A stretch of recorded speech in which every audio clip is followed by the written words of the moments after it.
After binding the wish system, my sister surprisingly made up for my birthday and asked me to make my first birthday wish for her. I thought she was joking, and every time I could make her wish come true, gradually, she became exceptionally intelligent and stunningly beautiful, not only taking credit for my project achievements but also marrying my boyfriend. Her incredibly smooth life was praised by the media as the most enviable life of a top student and goddess. Meanwhile, I grew increasingly ugly and foolish, despised and rejected by my parents, left homeless, sleeping on the streets, abducted by a homeless man, forced to become a breeding tool, and eventually died from massive bleeding. Opening my eyes again, I found myself back on the day my sister was celebrating my birthday. Her eyes sparkled as she stared at me. "Sister, happy birthday. My first wish is to be as beautiful as you." "Sister, I made this birthday cake for you myself. Make a wish, quick."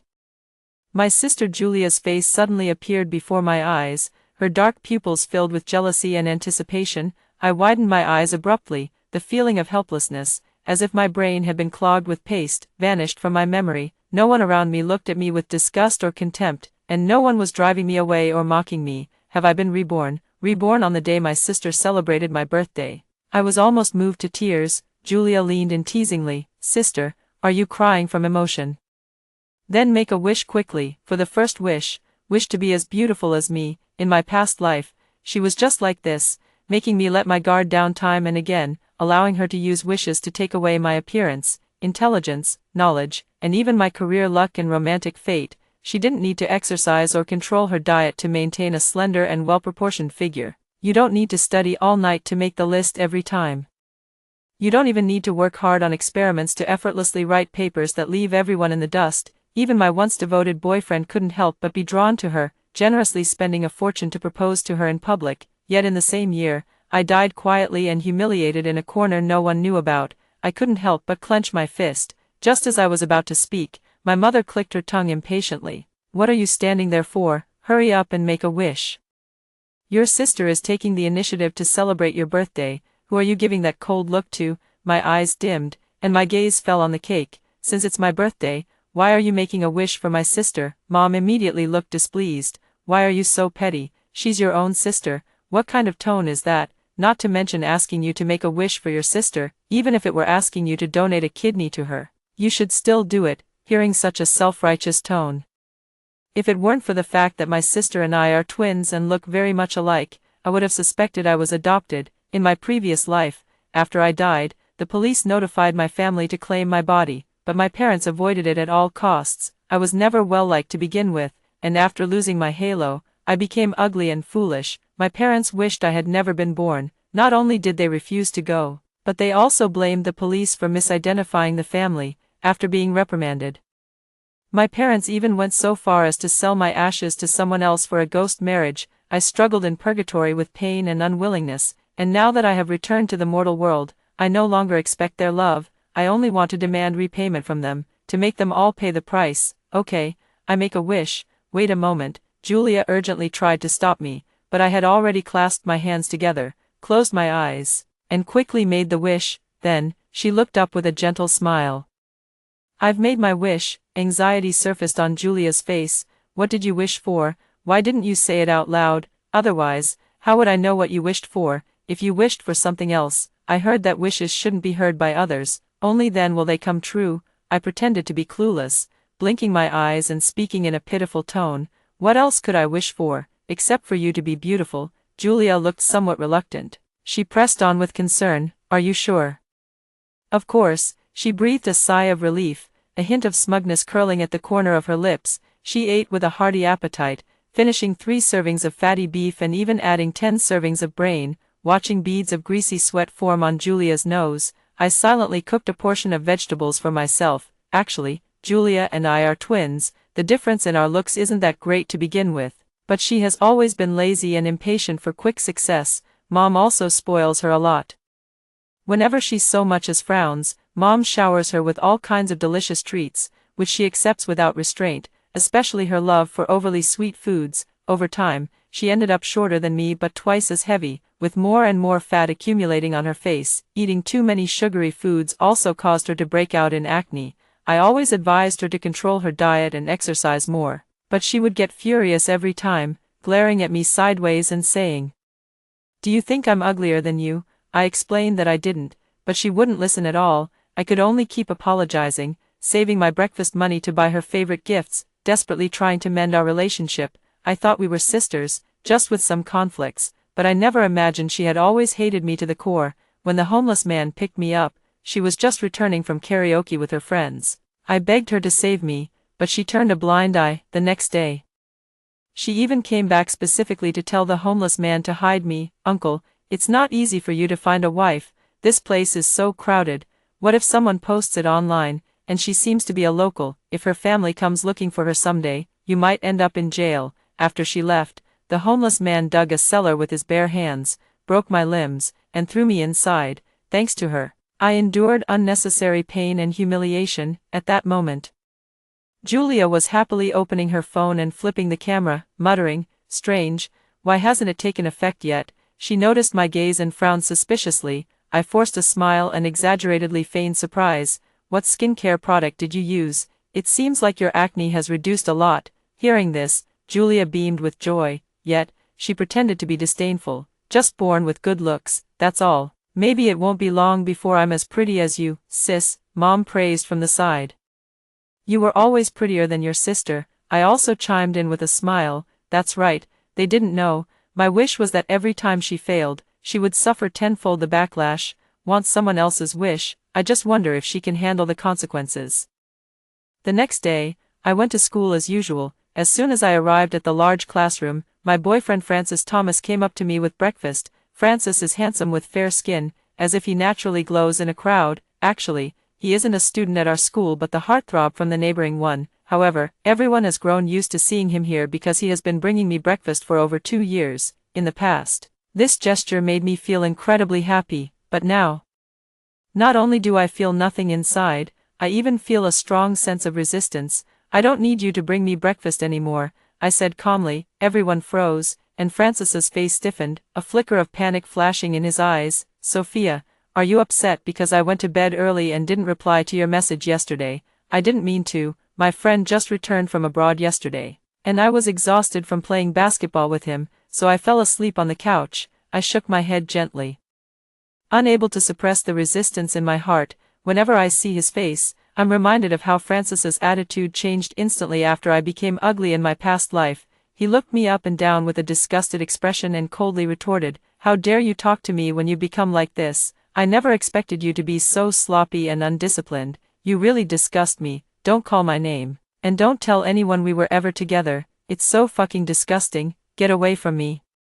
I was publicly humiliated, with everyone looking down on me and laughing. Not long after, I saw him walking side by side with Julia. He treated Julia with the same tenderness and patience he once showed me. Later, when I became foolish and slow-witted, he unhesitatingly used chewed gum to make me poke a hornet's nest. He watched as I was stung and swollen like a balloon, incontinent, and then disdainfully kicked me to the roadside, telling me not to scare Julia.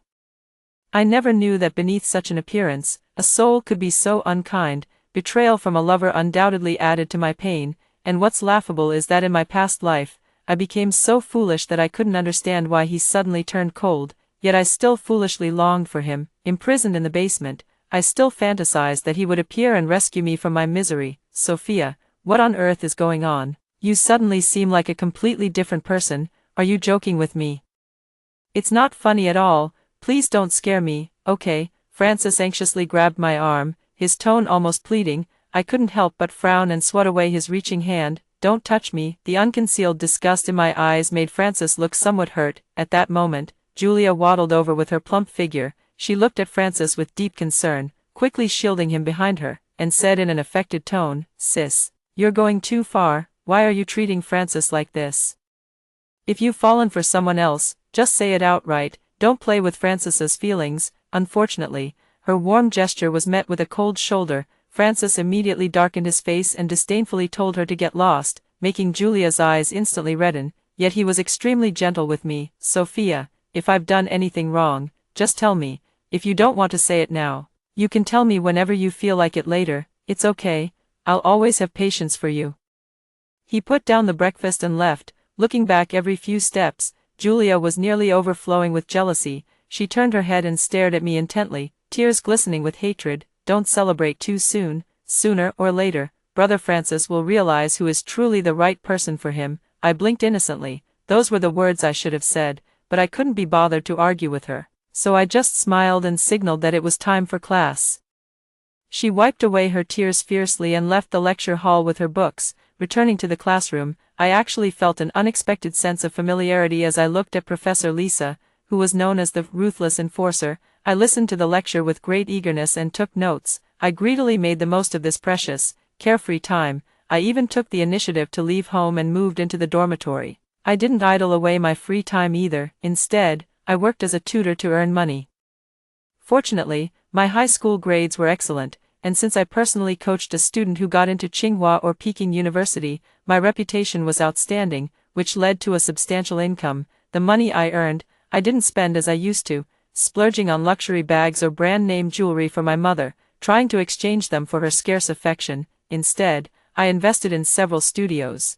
I remember clearly, in my previous life, after I became as fat as a pig, Julia somehow managed to start several studios all at once, some focused on e-commerce, some on game development, and others on smart engineering. Those studios became hugely successful one after another, making a fortune. Julia was then hailed as a rising business star with both beauty and brains, a role model for female entrepreneurs. This time, I'm seizing the opportunity and investing early. Let's see how Julia plans to dominate multiple industries and become the next business sensation.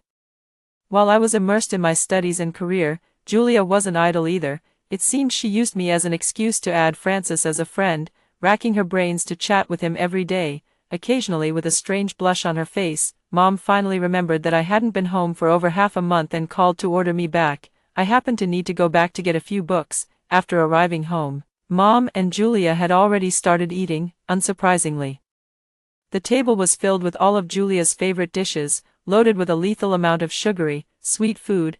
I had no appetite at all just looking at it and didn't plan on eating, but Mom shot me a sidelong glance. So you finally decided to come back. Go wash your hands and eat. Frowning, I grabbed my book and prepared to leave. Unexpectedly, Mom's expression changed slightly.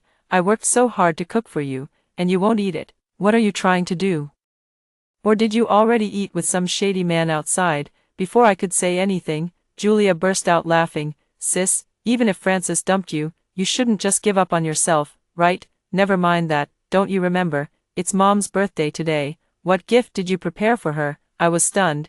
It's not because she said Francis dumped me, after being reborn. If I'm still hung up on a man, then I've suffered for nothing. Instead, I'm puzzled about Mom's birthday. Today isn't it, is it? Mom's face darkened. Julia, as if reading her mother's mind, explained with a smile, how could it not be today? Today is the birthday on Mom's ID card. You didn't forget, did you? I was speechless, since the birthday on Mom's ID card isn't her actual birthday, and the lunar and solar calendar dates differ. Mom celebrates her birthday 3 times a year. Mom, this is my birthday gift for you. Julia turned her head and gave her mom a kiss, pouting playfully. Thank you, my dear, you are the best gift for Mom, Mom said with a satisfied smile, but as she looked at me, a hint of impatient greed flickered in her eyes. Every time, I would prepare expensive gifts for her. Sometimes it was a gold bracelet, sometimes a designer handbag, but after being reborn, I've been as busy as a spinning top every day and had long forgotten about it. Of course, I had no intention of preparing a gift either. Seeing me silent, Mom grew impatient. Where's the gift? Hand it over. Sis, you didn't prepare one, did you? Julia's tone was mocking. Mom's face grew increasingly grim, and just as she was about to scold me, I smiled at her, imitating Julia's manner. Of course I prepared something. I've prepared 30 million for Mom. Mom's eyes lit up. That much money, wishing you endless happiness, wishing you endless health, wishing you endless joy. Mom's face instantly turned pale, and she grabbed the vase on the table and threw it at me, but I was no longer the Sophia who would take a beating without fighting back or endure insults without retorting. I quickly dodged and, before opening the door to leave, I turned to look at Mom. Mom, I'm not your husband. If you want to receive a big birthday gift, go ask your husband, okay? Celebrating 3 times a year, are you afraid you won't live to 100? Mom's face turned from pale to livid, and before she could charge at me, I slammed the door shut. Her furious screams were cut off behind the door. You beast, get out of here, have the guts not to come back. When I went downstairs, my things were thrown out of the window by my mom. without hesitation, I recorded a video and called the police, reporting that someone was throwing objects from a height. By the time I got back to the dorm, my mom sent me messages calling me an ungrateful wretch, worse than a dog, and so on. I trembled, wanting to reply to something, only to find myself blocked. Thinking about how I had just been hesitating and overthinking, I couldn't help but laugh, and I promptly blocked her in return, out of sight, out of mind, without the interference of family. I could devote myself wholeheartedly to my studies and career, to secure more funding. I gradually expanded my tutoring into a training school and also attracted a lot of investment, with promising prospects ahead. On Julia's side, it seems she's getting a bit anxious. According to people in her class, she's been on voice calls with Francis every day. At first, she used her sister's identity to pretend to advise Francis to wait patiently. Later, she started to sow discord, and eventually tried to take her place, sending Francis, who was abroad to relax, some heavily edited selfies, falsely claiming that she had already lost weight. Later, she even used the excuse of making me jealous to stir up my unwillingness and possessiveness, having Francis pretend to be in a relationship with her. But as Francis's return date approached, Julia grew increasingly anxious, acting like a powder keg in class every day. They didn't know why, but I understood very well. Soon, Julia cornered me on the road. "Did you actually make a wish that day?" I feigned ignorance. "Yes, I did."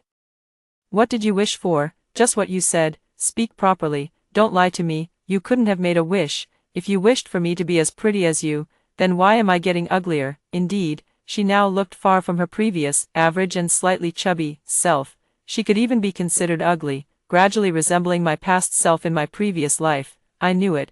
My tenfold backlash was taking effect. I couldn't help but laugh. "Julia, what are you talking about?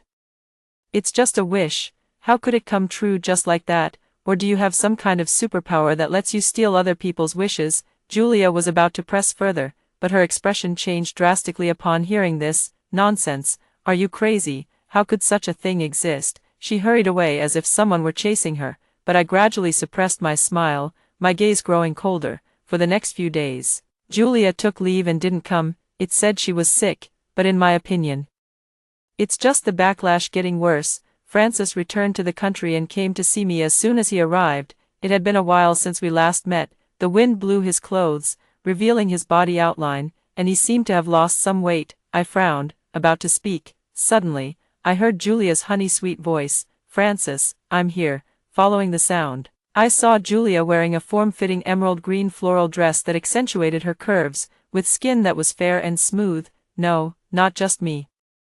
Everyone was utterly stunned. You. Francis was dumbfounded. Just moments ago, his eyes were slightly red, but now his cheeks were burning hot, and his gaze grew intense. The people around couldn't help but murmur in admiration, saying things like, "So beautiful," and "Such great presence." Someone with a quick tongue asked if she had undergone liposuction or plastic surgery a few days ago. Julia wasn't angry either. She let out a charming hum and said, "Can't someone just lose weight and secretly become prettier?" After saying that, she blinked at Francis, as if reminding him of something. Francis suddenly came to his senses, stepped forward to take Julia's hand, and turned to me with a serious expression. "This time I came to tell you that I respect the decision you made last time.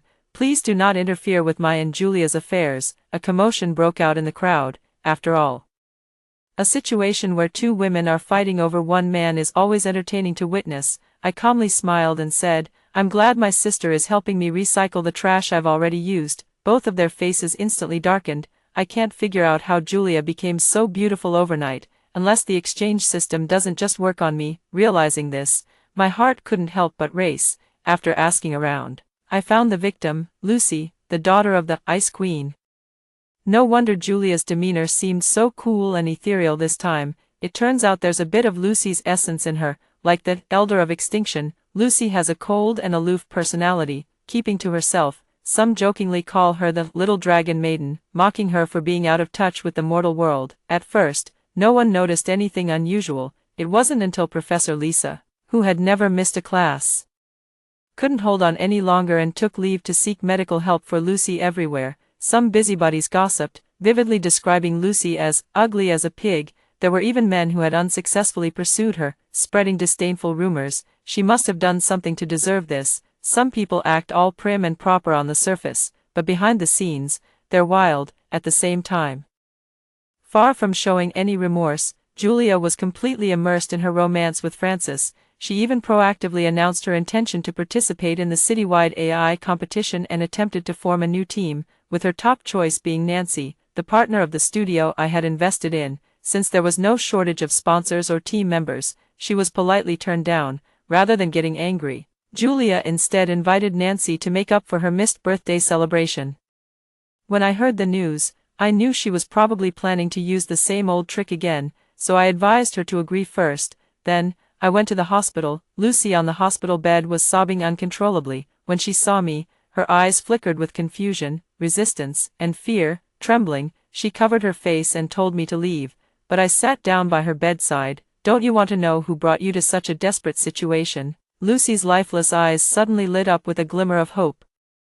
The next day, Julia indeed repeated her old trick, arranging a meal at Hot Pot restaurant. Seeing Nancy and me appear together, she paused for a moment and asked me what I was doing there. I smiled and said, "I'm also a partner in the studio, you know." "What, am I not allowed to come?" Nancy immediately chimed in. "If she can't come, then I'm leaving too." Julia had no choice but to grit her teeth and serve us tea and water, being all kinds of attentive. Finally, it was time to cut the cake. Her eyes sparkled as she half-jokingly, half-coquettishly asked Nancy to make a wish. Just as Nancy was about to speak, I coughed and asked curiously, "You two aren't related, and it's not her birthday today. Why does she have to make a wish?" Julia said impatiently, "What's it to you?" Then she turned to Nancy with a flattering tone and said, "Ever since I started school, I've always admired your intelligence. I often wished I could be as smart as you one day." "Nancy, for your first wish.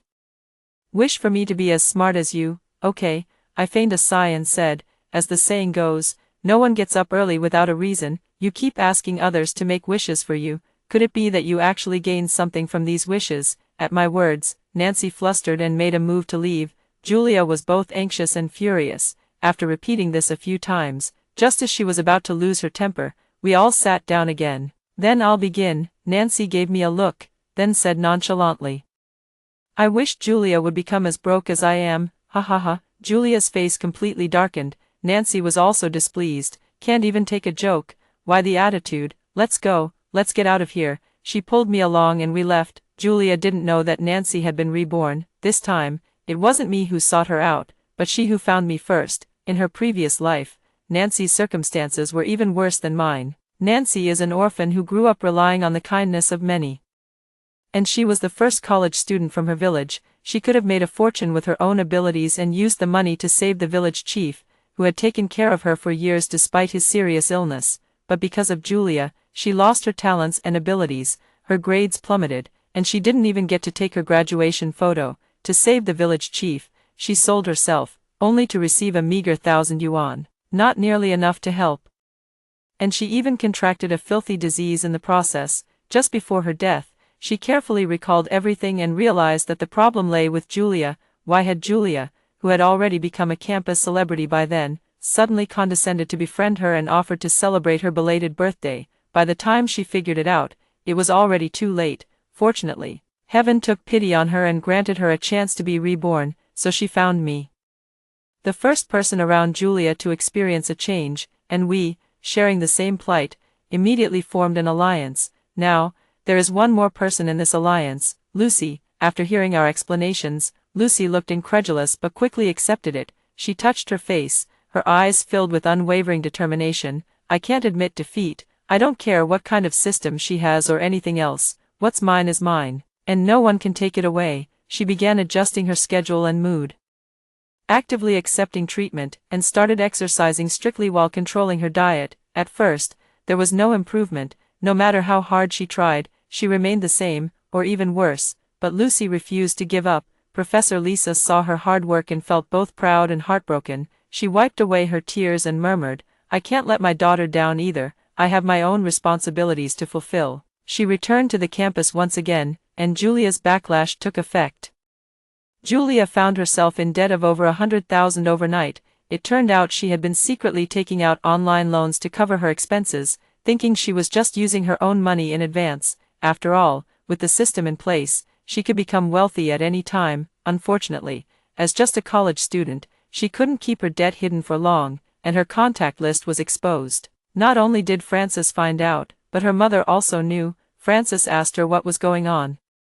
And she reluctantly said, "I don't know either, maybe it's because I refused to give someone my number last time, and they're getting back at me." This made Frances feel heartbroken. My mom's first reaction was to chase me to the school and stop me on the crowded playground. Without saying a word, she started hitting me. Still cursing, she said, "You owe money outside, and you even used your sister's name. Are you looking for trouble? I might as well beat you to death, you useless thing."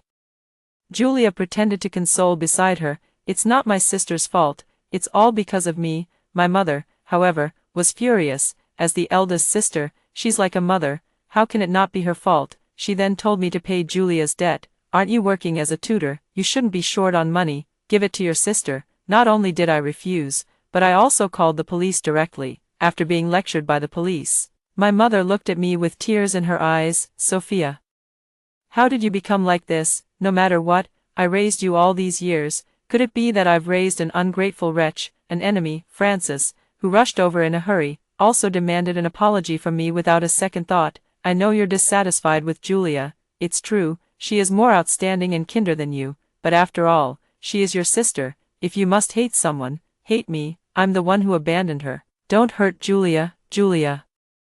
She made me feel truly alive for the first time. I'm willing to do anything for her, and I do it gladly." Julia's eyes lit up as she gazed at Frances dreamily, murmuring, "Frances, you're so good to me. Are you really willing to do anything for me?" Frances immediately took Julia's hands in his and said with determination, "Of course, Julia, as long as you want it, as long as I have it." I was originally furious, but hearing such a foolish remark made me laugh in exasperation. No amount of good advice can save those determined to perish. I shot him a glare, ignored my mother calling me, and turned away resolutely. The competition arrived as scheduled, with the grand prize of $10 million being so enticing. The organizers also set up a live broadcast channel. Surprisingly, Julia was radiant once again. She arrived as promised with a team assembled at great expense, yet presented a work nearly identical to ours. Facing the judges and the crowd's astonishment, Julia looked at me firmly and declared, "The innocent have nothing to hide. I, Julia, would never plagiarize." "Sister, even if it's to win, you shouldn't plagiarize." How embarrassing. During this period, Julia has been decisive and efficient, as if she were a completely different person, and she is very charismatic.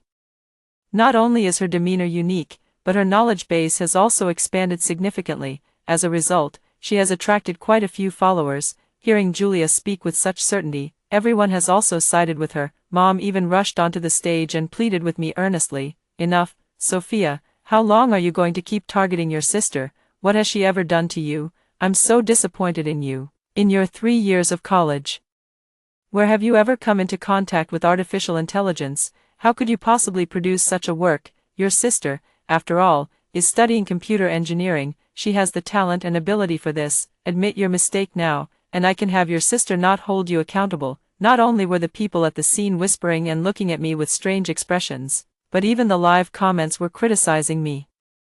Some even started spreading rumors about me and Julia fighting over a man, describing it so vividly as if it were real. Some even directly called me a copycat. I'm speechless. First, the competition doesn't require everyone to be proficient in artificial intelligence. This is a team event, and as the team organizer, my presence is perfectly justified. Second, computer science and artificial intelligence are quite different fields. Besides, Julia, if I recall, didn't have the best grades, right? How is it possible that in less than half a month, she could produce such a complete project? Third, when it comes to determining plagiarism, evidence is what truly matters. Julia looked arrogant. "Sister, you said it perfectly. Then, would you please present the evidence?" The audience's jeering grew louder. Just then, I signaled to the audience. A person wearing a hat and a mask walked onto the stage. The person sneered coldly. "Julia, how convenient has my appearance and knowledge been for you to use?" As the words fell, Julia's eyes widened. As Lucy removed her mask, Julia fell to the ground with a thud. How is this possible?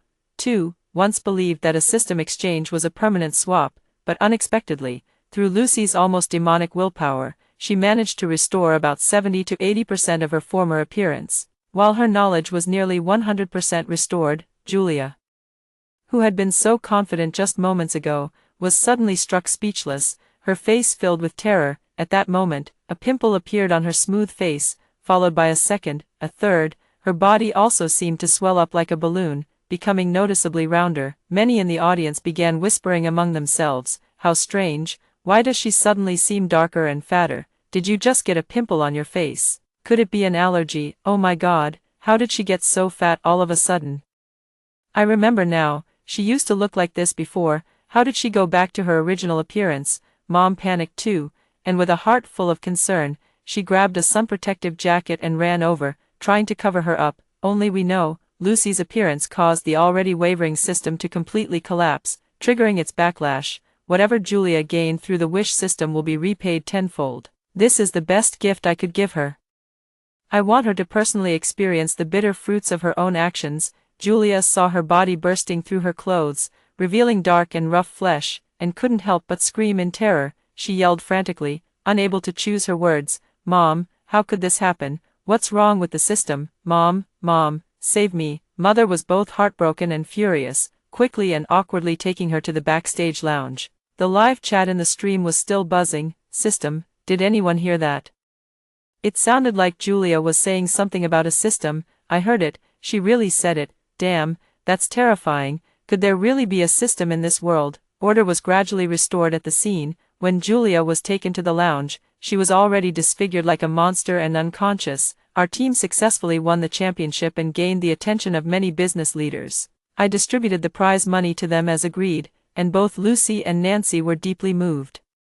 Lucy received the long-awaited award, while Nancy got a large sum of prize money, which not only allowed her to pay for the village chief's surgery but also to build roads in the village. As for me, I became a hot investment opportunity with the copyright, receiving various sponsorships. I only selected a few suitable ones to develop slowly for the long term. For a while, I was so busy I felt dizzy and overwhelmed. It wasn't until a week later that I received another call from home.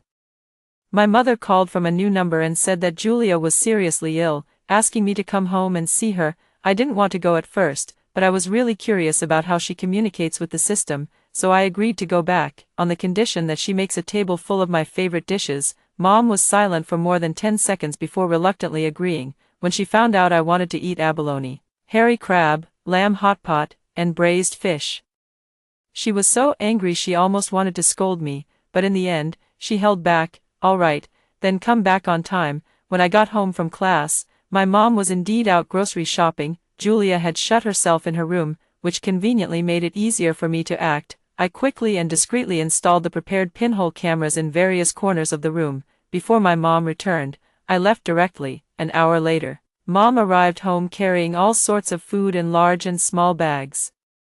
She habitually glanced at the wedding photo, then, while busily cleaning fish and washing crabs, she scolded me for being so picky. Finally, after 3 or 4 hours, she managed to prepare a large spread of dishes. I realized I hadn't arrived home yet, and she started calling me, but no matter what, the calls wouldn't go through. It was only then that my mom realized she had been tricked.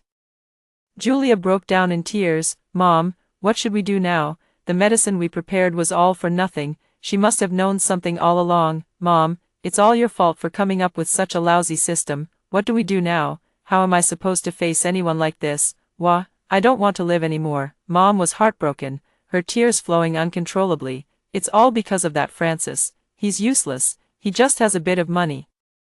But he's not very smart and doesn't have any other talents. Even if we swapped, it wouldn't help." The two of them hugged each other and cried bitterly. I couldn't help but feel a pang of sadness. We are both her children, so why is she unwilling to love me at all? Thinking of this, I wiped away my tears, edited the footage from earlier, and sent it to Thomas's parents, who were desperately seeking medical help for their only son Francis, who had suddenly become mentally impaired.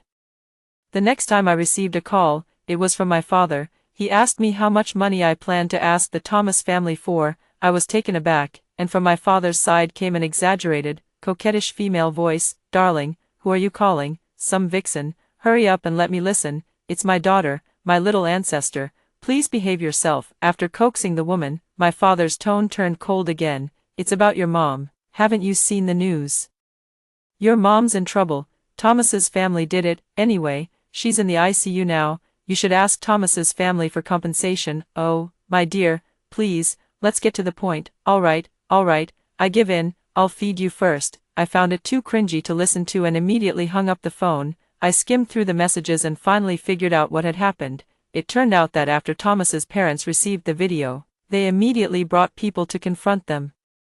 In order to protect Julia, her mother was beaten until she suffered a brain hemorrhage and is now lying in the ICU. My dad called me, mainly because he couldn't be bothered to deal with it. In my previous life, he was just as indifferent to me, and of course, I didn't forget to send him gifts either. Before going to the hospital, I didn't forget to transfer money to that homewrecker. The next second, a syphilis test strip was sent over. The mission has been successfully completed.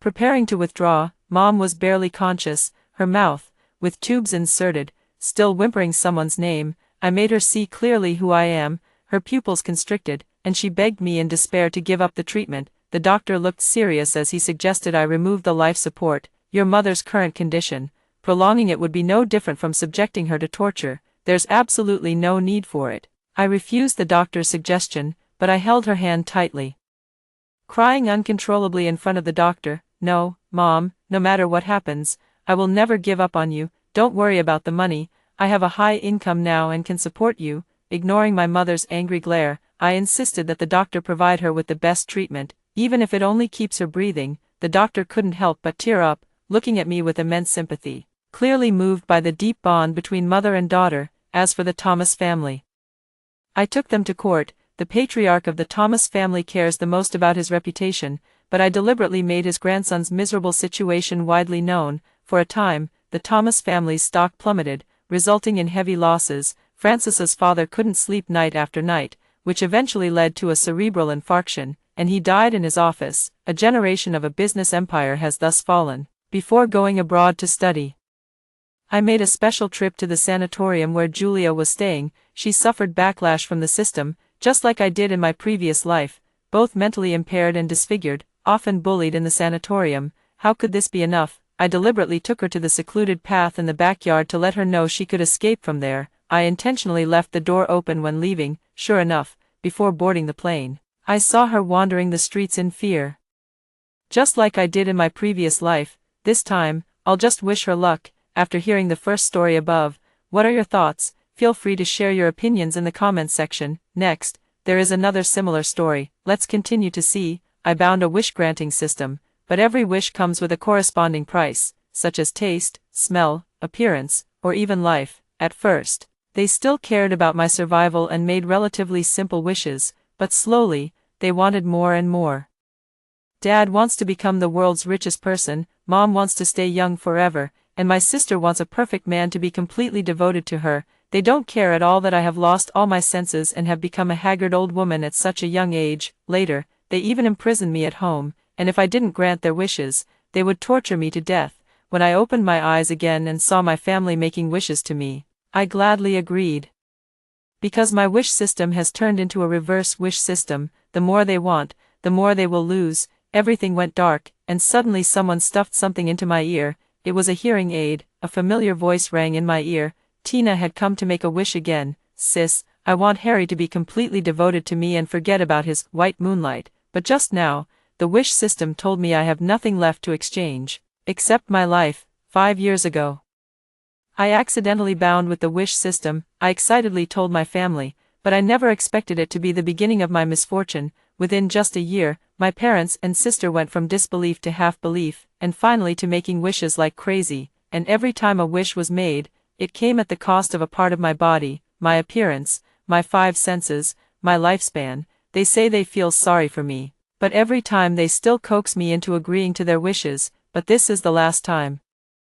My body has been pushed to its limit, and I don't want to die, so I refused. No matter how much they tried to persuade me, I didn't give in. Since you're useless now, just die. Tina's sharp voice rang out, and before I could react, a sharp pain shot through my head. I reached up to touch it, and my hand came away covered in sticky blood. This is your last chance. Promise to fulfill my wish, and I'll save you. Otherwise, just wait to die. Feeling the life slowly draining from my body, I wanted to cry for help, but upon hearing my mother's voice, I suddenly felt it was all meaningless. They don't care at all whether I live or die. They only care about whether their own wishes can be fulfilled. Perhaps all their sweet words before were only because I was useful to them. Once again, I opened my eyes and heard a familiar voice. Sarah, please help me. They're all bullying me and looking down on me. Tina was crying pitifully in front of me. She sobbed and complained, I can't even see Harry now. When I went to his company today, the secretary downstairs actually mocked me, calling me a country bumpkin. Sarah, please help me. I want to become beautiful, so beautiful that no one can ignore me. When that happens, Harry will definitely fall for me. Tina pleaded with me in a tearful voice. But I was in no mood to pay attention to her. I was still lost in my own world. My eyes could see the things around me, and my ears could hear the sounds around me without needing a hearing aid. Although my skin was rough, it was still somewhat presentable. Watching Tina crying pitifully in front of me, I thought of what she had done to me in my past life, and my heart was filled with hatred. Suddenly, a familiar voice echoed in my mind, host's hatred detected. The wish system has been corrupted into a reverse wish system. Listening to the system's introduction of the reverse wish system's functions, aside from shock, I felt even more joy. It seems even heaven couldn't stand this family of enablers and brought me back for revenge. In that case, I will certainly fulfill their wishes and let them taste the bitterness of despair. Watching Tina still fantasizing about a beautiful future, I spoke calmly. Sister, you know there's always a price to pay for every wish. This time, it's my eyes. I spoke with some hesitation. Hearing this, Tina instantly perked up. She held me tightly in her arms. Sarah, I've never asked you for anything since we were kids, but this time I'm begging you, please help me. I really like Harry. Don't worry, from now on, I'll be your eyes. No matter where you want to go, I'll be with you. Slap first, then offer a sweet date. This has always been Tina's way of doing things. But after getting what she wanted, she was nowhere to be found. In my previous life, after I lost my eyesight, I couldn't even find her to pour me a glass of water. Even though there were sounds in the living room, she would ignore my pleas for help. Only when she needed something would she start being unusually nice to me. In my past life, I was foolish, clinging to so-called family ties and falling for deception time and time again. But this time, I will not hold back. Under Tina's expectant gaze, I hesitated repeatedly and finally nodded reluctantly.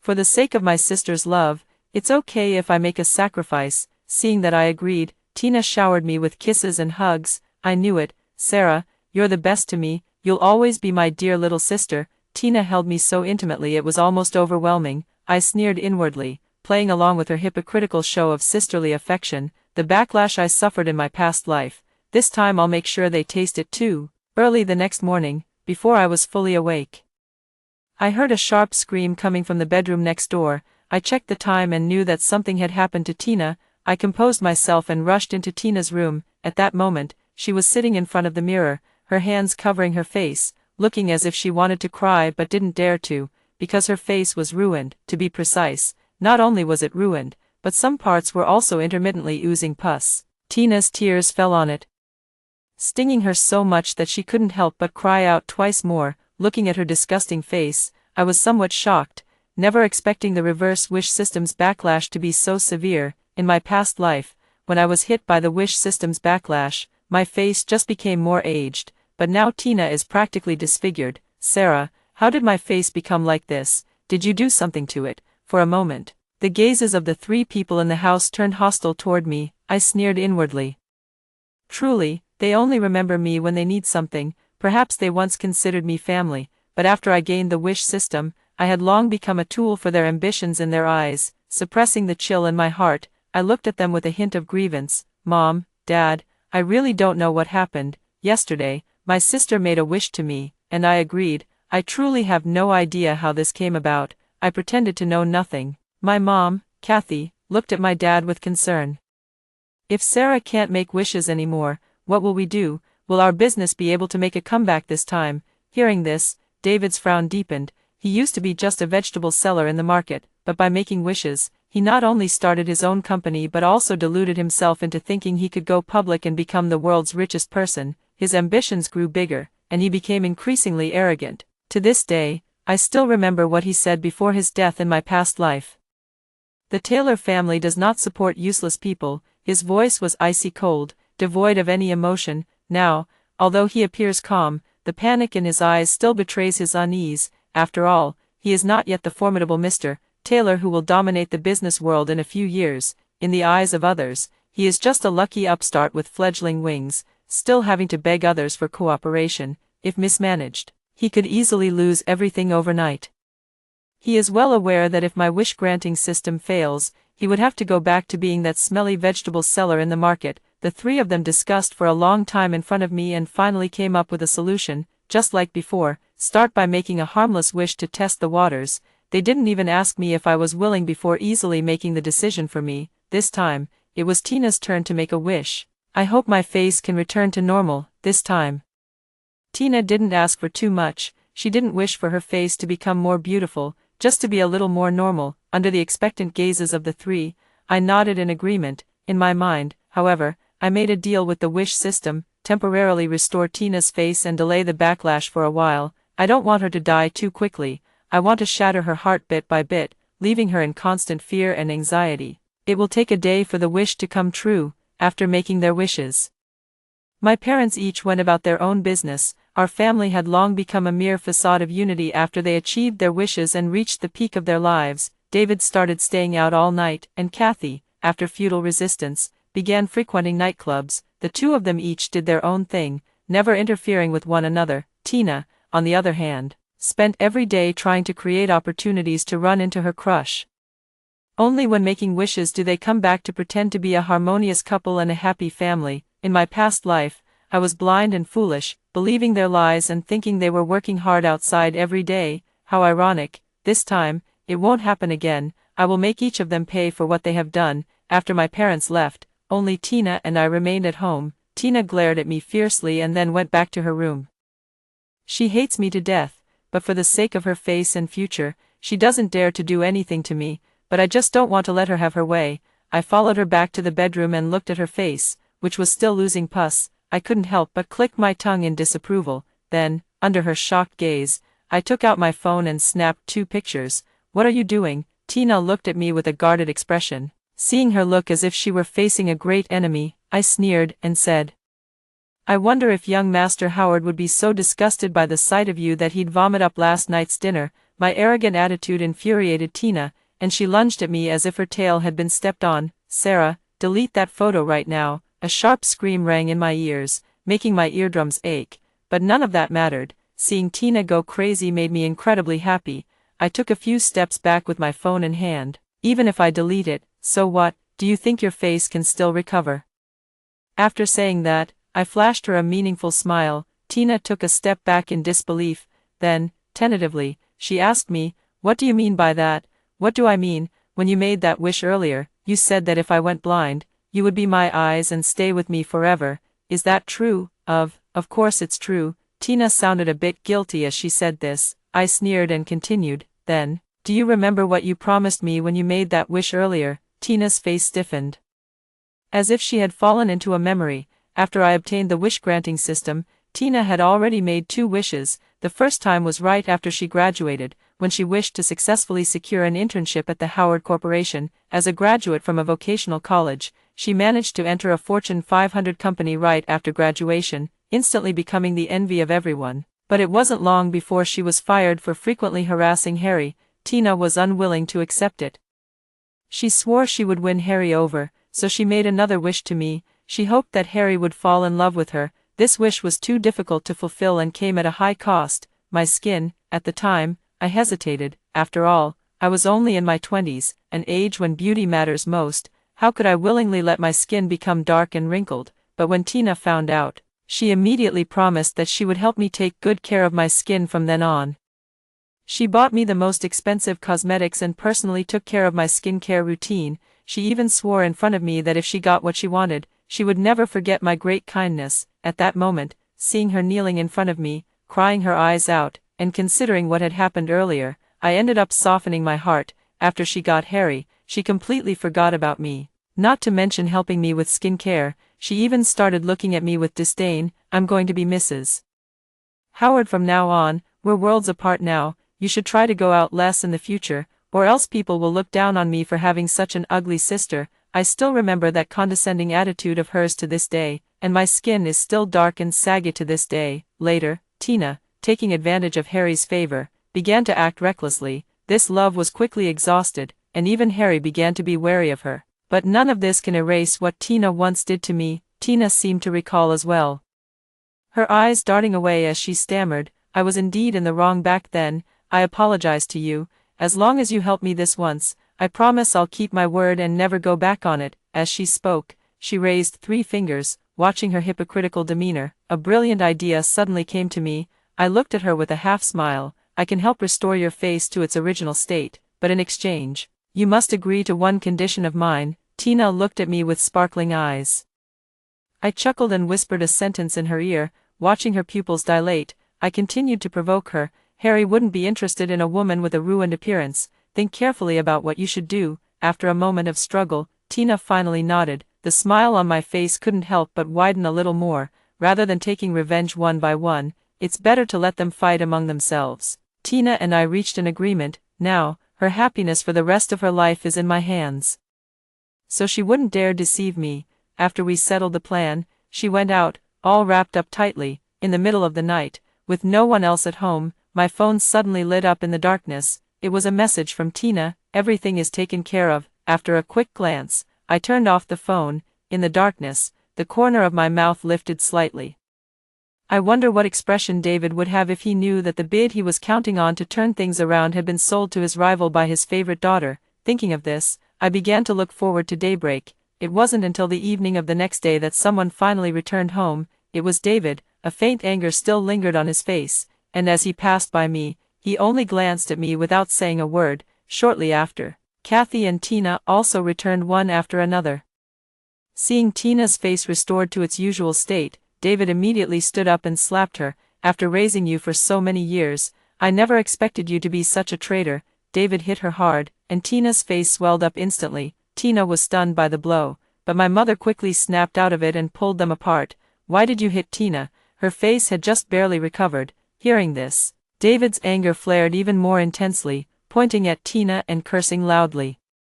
Do you know what this troublemaker has done? He leaked the company's bid to our competitor. The land in the southern part of the city is already someone else's. Do you know how important this land is to me? David roared hysterically, watching the father and daughter turn against each other. My mood improved quite a bit. It seems they're not that clever after all. With just a little provocation, they turned against each other. Tina, for the sake of her own face and Harry, didn't hesitate to betray David, and David, living up to expectations, took all his anger out on Tina. What a spectacular show this is. David came prepared, and no matter how Tina tried to justify herself, he did not believe her. In an instant, David's gaze toward Tina was filled with disgust and suspicion. In a flash, she shifted all the blame onto me. It was her. She forced me to do it. She threatened me, saying she wouldn't help me restore my appearance if I didn't comply. Tina glared at me with hatred and laid out everything that had happened. David and my mom both looked at me with a hint of confusion in their eyes. Deep down, they still believed in Tina, but so what if I did it, without evidence, and with my wish-granting system? No matter what they want to do to me, they'll have to think twice and then think again. In my previous life, I was foolish and didn't know how to leverage my advantages for personal gain. This time, without the burden of family ties and with the omniscient perspective of rebirth, how could they possibly be my match? David suppressed his anger and asked me in a forcibly calm tone, Sarah, is what your sister said true? Can your wish-granting system still make wishes, even with his restraint? The gritted teeth in his tone betrayed his current emotions. I sneered inwardly, truly greedy. But I'm powerless right now, so naturally I won't confront them head-on, or my fate might be even worse than in my previous life. Under David's questioning, I couldn't help but shed a few tears. I know I'm not as eloquent or likable as my sister, but I genuinely consider you all family. Ever since I got the wish system, I've been willing to sacrifice my own lifespan to help fulfill your wishes. If my wish system were truly useless, how could Tina's face be healed now? I took a deep breath and continued to cry. It was clearly Tina who wanted to please Harry and deliberately leaked the bid documents. What does that have to do with me? Even you, Dad, don't believe me. As I spoke my last sentence, David guiltily touched his nose. No matter what, it's a fact that Tina's face improved because of the wish. Even if he suspects me, he won't do anything to me for the time being. Just like now, David's gaze toward me has softened a bit. Tina, upon hearing my twisted words, lunged at me to hit me. I deliberately didn't dodge and let her hit me once, but that was the only hit. She was quickly stopped by David. David slapped Tina back, knocking her to the ground. If you dare to be rude to your sister again, I'll beat you to death. you wretched girl." This time, Tina had truly angered David. He warned Tina not to cause any more trouble, or he would lock her up at home until she died. Tina was frightened. Sitting on the ground without saying a word, only from the veins bulging on her clenched fist could one tell that this matter was far from over. After dealing with Tina, David looked at me with a flattering expression. "Sarah, something happened to Dad's company. Can you help Dad again?" I nodded, trying to communicate with the wish system as usual. After a long while, I spoke with some difficulty. "The wish system has entered a dormant state. It won't be possible to make any wishes for a while." Upon hearing this, David was immediately flustered. He grabbed me tightly with both hands and asked in disbelief, "How could this be? It was perfectly fine before." A flicker of doubt passed through his eyes. "But so what? As long as I insisted that I couldn't make a wish, there was nothing they could do." After David's repeated verifications, "I still say the same thing. The system is in hibernation, and it will take some time before wishes can be made again. Could it be that your system is malfunctioning, and you're just saying this to deceive us?" Tina spoke up quietly from the side, and the atmosphere in the living room grew even more tense. 3 pairs of eyes, 6 in total, were fixed intently on me. I paused for a moment and calmly said, "This has happened before. The system usually wakes up again in about 10 days. If you don't believe me, there's nothing I can do." After speaking, I looked at the 3 of them expressionlessly.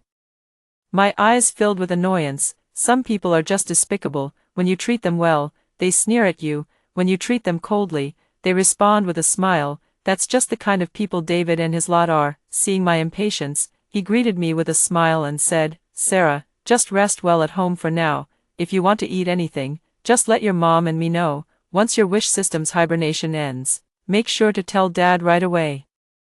I'll work hard to earn money and buy you the necklace you like." He played the part of a loving father perfectly, his gaze even carrying a hint of tenderness as he looked at me. It's a shame, though.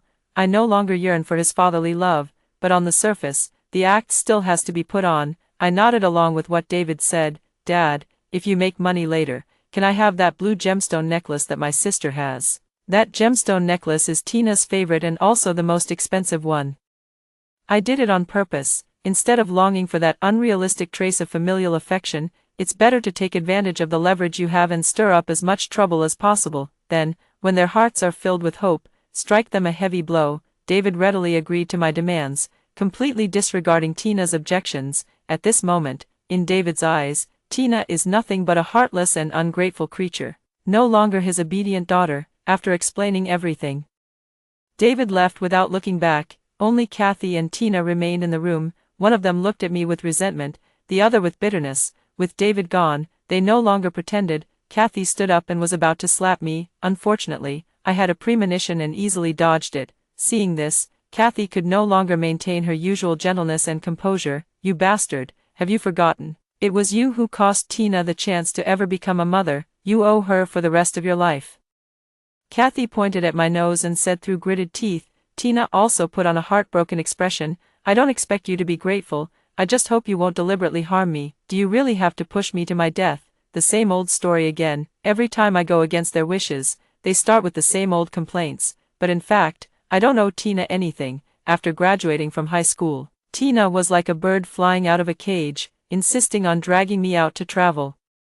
She completely ignored my wishes and directly booked the tickets for me. She called it, taking me out to see the world. This worldly experience is something I will never forget for the rest of my life. Tina took me to Yunnan, and a few of her friends came along as well. During the trip, I completely became their little follower, their little nanny, but they just loved seeing me flustered and helpless. For this, they even took me out for a joyride.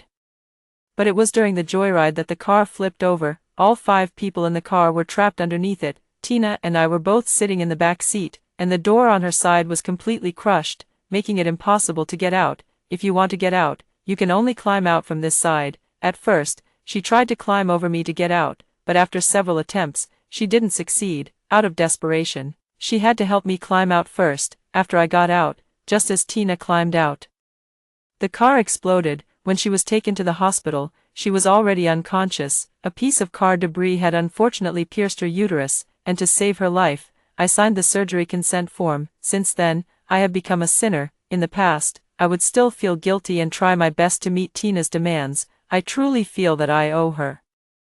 But having been given a second chance at life, I've come to realize that even if I did owe her, I've long since repaid it. Looking at the two people putting on an act in front of me, I feel not a shred of guilt in my heart. Meeting Kathy's accusatory gaze, I said word by word, I never owed her anything, it was I who saved her, perhaps not expecting that I, who am usually timid, would dare to be so assertive. Kathy was momentarily stunned, snapping back to reality. She glared at me fiercely and, taking me by surprise, slapped me across the face. My face stung with a burning pain, and there was even a faint metallic taste of blood. I let out a scornful laugh, glanced at her, then turned and slapped Tina hard across the face. A daughter repaying her mother's debt, it's only fair. Under their stunned gazes, I continued, you'd better not push me too far, or I guarantee you'll never get your wishes granted. By then, one of you will be old and faded, the other utterly unremarkable.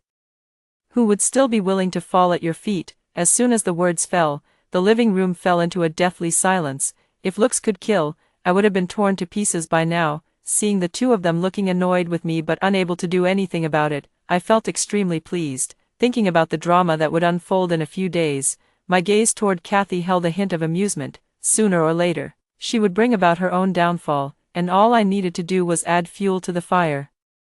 The two of them couldn't out-argue me and didn't dare to do anything to me, so they could only avoid me to spare themselves the annoyance. For a week, there has been no one else at home besides me, counting the days. That incident from the previous life is about to happen, but this time, it's not Tina, but Kathy. Ever since she became young, beautiful, and wealthy, David could no longer satisfy her, and of course, he was unwilling to do so, in order to seek happiness. Kathy kept many young men on the side, but if you often walk by the river, your shoes are bound to get wet. In her previous life, it was around this time that Kathy went too far. Not only was she scammed out of money by the young men she kept, but she also accidentally got pregnant. At that time, Kathy had an abortion. She came back to me with a pale face, making a wish for a healthy body and hoping that David would never find out about it. I promised her, but this time, she won't be so lucky. Thinking of this, I quietly went to the hospital where Kathy had the abortion in her previous life to stake it out. This time, with my instigation, I believe David will soon learn the news that he has been wearing countless green hats. After waiting for a whole day and night, I finally got what I was waiting for. Watching the heavily wrapped woman, a slight smile curled at the corner of my lips. I waited another half hour, timing it carefully. Then took out my newly purchased phone number and sent a text message to David, along with several shocking photos. Although David loves money, he has always been good to Kathy. If he found out his wife was pregnant with another man's child, he would definitely lose it.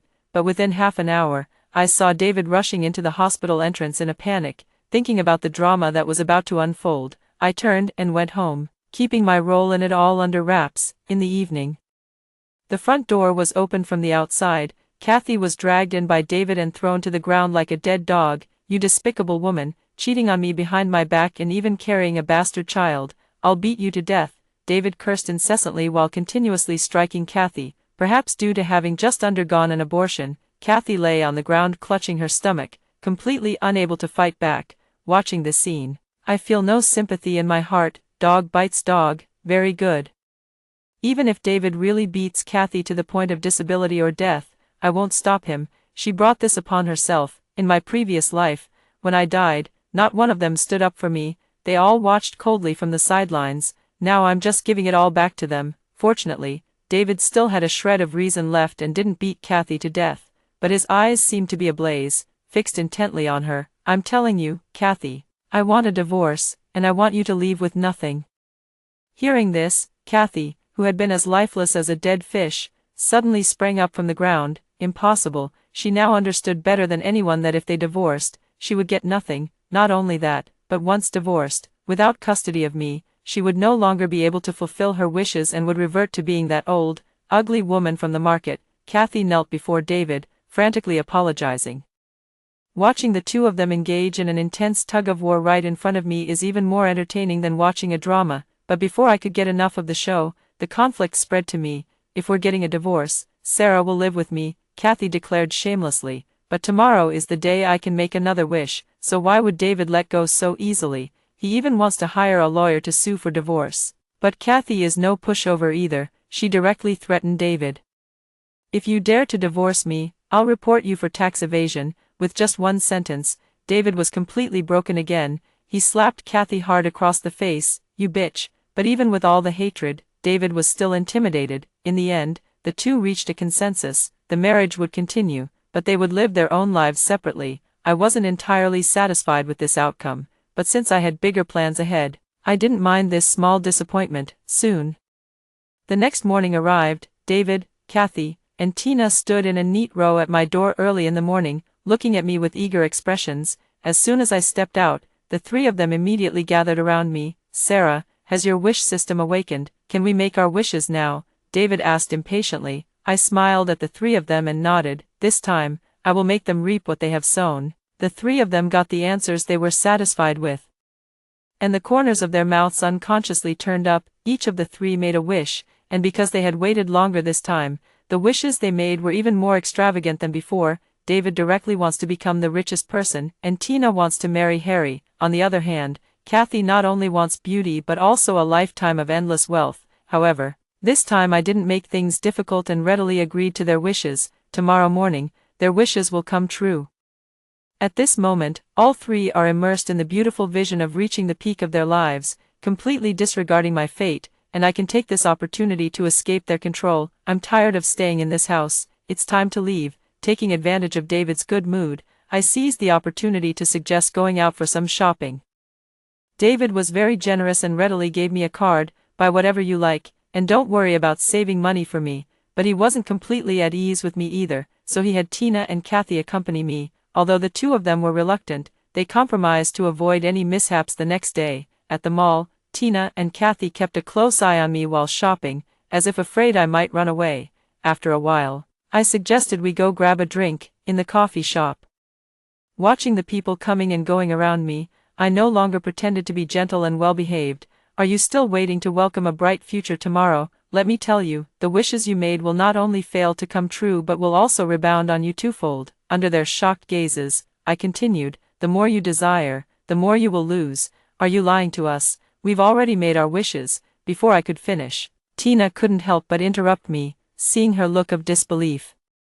I sneered, "Why would I have any reason to lie to you? Even if you turn into an ugly, pockmarked monster tomorrow, the Taylor family will go bankrupt, and you'll never live this life of luxury again." The more I spoke, the more excited I became, feeling a sense of triumphant satisfaction. The expressions on the faces of the two people opposite grew increasingly unpleasant. Kathy even slapped me across the face. "You monster. Did you do this to us on purpose, this time?" I did not hide the truth. I told her directly, "Yes, I deliberately wanted to see them turn against each other, with spouses becoming enemies and fathers and daughters fighting. Only then could it offset the hatred in my heart." Watching the two of them rush at me to attack, I dodged while calling out to the people around for help. Under the assault from both sides, I was hit several times, leaving me bruised black and blue. Throughout this process, I did not fight back until the police arrived. The police immediately took the two into custody, and I was taken to the hospital for a medical examination to assess my injuries. Because I had angered them earlier, they showed no mercy in their attack. The injuries I sustained were severe enough to warrant a prison sentence for both of them, but I don't intend to press charges. In prison, they'd have free meals and shelter. I want them to wander homeless, struggling for food and survival. Finally, with the mediation of the police, I pretended to reluctantly forgive them but demanded that they must cover the medical expenses and provide compensation for emotional distress. This request was reasonable, lawful, and supported by the police. The final outcome was a compensation of $50,000 and a 5-day detention, and I was discharged from the hospital early the next morning, because today is the day their wishes backfire. I can't stay at the hospital waiting for David to cause a scene. After leaving the hospital, I took a bus and left the city directly. When I left home yesterday, I deliberately put my ID card in my bag. From now on, I will stay far away from them, and it would be best if we never meet again. After I left, my phone was almost blown up by David's calls, but my phone could never be reached again. Not long after, I saw on the financial news channel that David's company had declared bankruptcy due to poor management. There were even many employees gathered at the company's entrance demanding their wages. On TV, David was surrounded and looked quite disheveled, but this was only the beginning. Bankruptcy meant having nothing, and now he was deeply in debt. This was the backlash from the wish system. Although the fates of Tina and Kathy were not shown, it's likely they didn't fare much better. It's easy to go from frugality to luxury, but hard to go from luxury to frugality. They've lived such a good life for so long, and now they've fallen from the heavens to the dust overnight. I doubt they'll be able to adapt easily, and this pain will accompany them every moment, which is the most devastating part. A year later, on my way to work, I overheard two young girls gossiping on the subway about a ridiculous news story that had been circulating online. A woman with a face full of pus, in an attempt to get Mr. Howard's attention, actually went and smashed his Rolls-Royce. After smashing it, I stayed in place, hoping for a scene straight out of a novel where a domineering CEO falls in love with me. Unfortunately, Mr. Howard didn't even show up and instead called the police to have the person arrested. The more I heard them talk about this plot, the more familiar it felt. I took out my phone and searched for Harry's name, quickly finding that video, although it was very blurry. I recognized at a glance that the woman smashing the car window was Tina. I saw some comments online saying she's just mentally ill, always babbling about being a wealthy socialite, but in reality, she's just a mentally disturbed, unattractive woman. Truly, what goes around comes around. Heaven spares no one. Later, I returned to that city again for a work trip. Perhaps it was fate that I witnessed David and Kathy's downfall with my own eyes, both in their 50s. They already had completely white hair, hurling insults at each other while picking up trash by the roadside.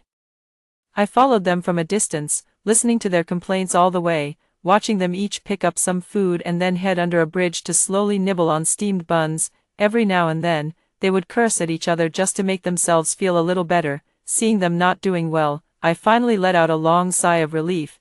This is so great. After hearing the two stories above, what are your thoughts? Feel free to share your opinions in the comments section.